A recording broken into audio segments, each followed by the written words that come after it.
Friends, colleagues, fellow citizens, we stand here today facing a harsh reality, the insidious erosion of trust in the very foundations of our society. We've all heard the saying, it takes a village to raise a child, but what happens when that village is riddled with secrets, lies, and self-serving agendas?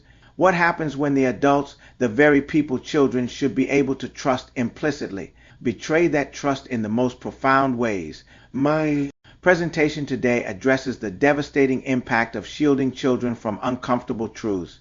We're talking about the silent epidemic of sexual abuse, the devastating effects of parental drug addiction and incarceration, the often brutal realities of global inequality and political corruption, and the pervasive sense that the systems designed to protect us are often failing, or worse, actively working against our best interests. Think about it.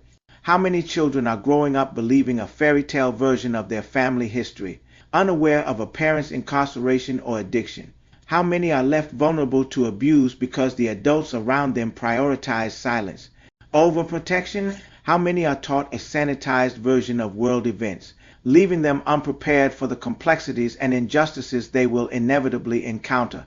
As Nelson Mandela wisely said, education is the most powerful weapon which you can use to change the world. But how can we educate our children if we are unwilling to confront the uncomfortable truths of our world? I've personally witnessed the devastating consequences of this kind of deception here. You can share a brief, anonymized personal anecdote that illustrates the point. Be mindful of your own safety and well-being.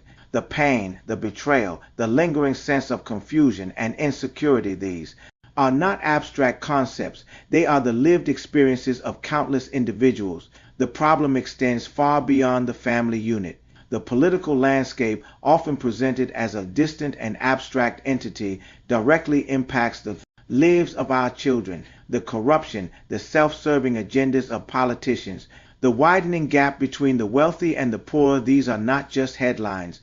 They are the realities that shape their future. As John F. Kennedy stated, ask not what your country can do for you, ask what you can do for your country. But what if our country is actively failing its citizens? What if the very systems designed to protect us are compromised? The solution, I believe, lies in a commitment to truth, transparency, and accountability. We must create a society where children are empowered with knowledge, not shielded from reality. We must foster open communication within families, schools, and communities. We must demand transparency and accountability from our political leaders, and we must actively work towards a more just and equitable world, one where the interests of all citizens, not just the wealthy elite, are prioritized. Building a better future requires courage, honesty, and a willingness to confront uncomfortable truths.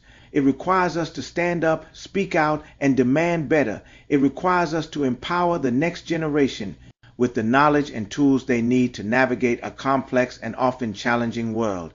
It requires us to build a future based on truth, not lies. Thank you.